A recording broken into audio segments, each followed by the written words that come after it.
नमस्कार, मैं सुरक्षा और आप मेरे साथ देख रहे हैं मॉर्निंग न्यूज इंडिया। बीजेपी से टिकट फाइनल होते ही कई सीटों पर माहौल तनावपूर्ण बरकरार है। जिनके टिकट कटे उनके जज्बात बदल गए।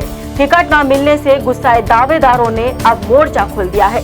बीजेपी कांग्रेस में जिन्हें भाव नहीं मिला वे बसपा, सपा और आम आदमी पार्टी की तरफ देख रहे हैं, तो कई नेताओं ने अपनी पार्टी छोड़ दी है और निर्दलीय चुनाव लड़ने का ऐलान कर दिया है। पार्टियों को चिंता है कि बागी उनका खेल बिगाड़ सकते हैं। जयपुर शहर की झोटवाड़ा विधानसभा सीट पर कुछ ऐसे ही हालात बने हैं। भाजपा से टिकट की दावेदारी करने वाले आशु सिंह सुरपुरा ने चुनाव लड़ने का ऐलान कर दिया है।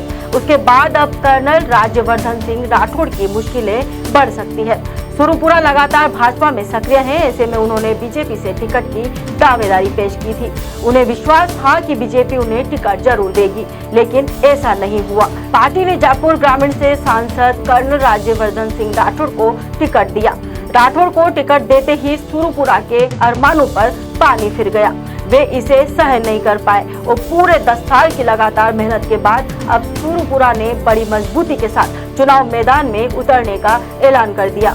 राजस्थान की सबसे बड़ी विधानसभा सीट झोटवाड़ा है, जहां 4 लाख से ज्यादा मतदाता हैं। जाति समीकरण की अगर बात करें तो झोटवाड़ा से राजपूत, जाट और यादव समाज के लोगों में ज्यादा संख्या में आते हैं। बीजेपी द्वारा राज्यवर्धन सिंह को चुनाव मैदान में उतारने से राजपूत समाज के वोटों का बंटवारा होगा।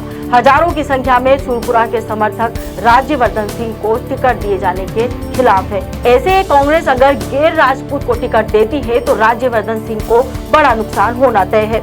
चूंकि सुरपुरा के फैन फॉलोइंग काफी ज्यादा है, लिहाजा वे कर्नल राज्यवर्धन सिंह राठौड़ के लिए बड़ी चुनौती बन सकते हैं। उन्होंने कहा कि पार्टी ने टिकट नहीं दिया तो क्या हुआ, वोट तो जनता को देना है। लोकतंत्र में जनता जनार्दन सब कुछ है।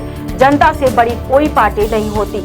झोटवाड़ा विधानसभा क्षेत्र में एक सभा में हजारों की संख्या में समर्थकों ने सुरपुरा को चुनाव लड़ने की पुकार के बाद अब वे पूरे फॉर्म में नजर आ रहे हैं।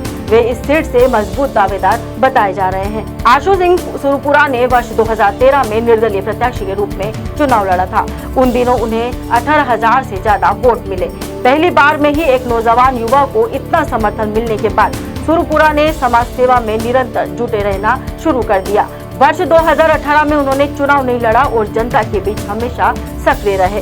सुरपुरा पिछले 14 साल से समाज सेवा में सक्रिय हैं, लेकिन पिछले 10 साल से वे एक भावी प्रतिनिधि के रूप में लोगों के बीच रहे। कोरोना काल में जरूरतमंद लोगों की सेवा करने से लेकर रोजगार और गांव में लंबी कहर में निःशुल्क एम्बुलेंस सेवा के जरिए सुरपुरा के कई सेवा कार्य से उन्होंने लोगों के दिलों में खास जगह बनाई है। ऐसे में सुरपुरा के सामने बीजेपी से राज्यवर्धन सिंह का मुकाबला देखना दिलचस्प होगा। हालांकि सुरपुरा ये भी कहते हुए नजर आ रहे हैं कि झोटवाड़ा से वे चुनाव जीतने के बाद राज्यवर्धन के साथ मिलकर काम करेंगे। आप जुड़े रहिए मॉर्निंग न्यूज इंडिया के साथ। हमारे चैनल को लाइक करें, सब्सक्राइब करें। जय हिंद।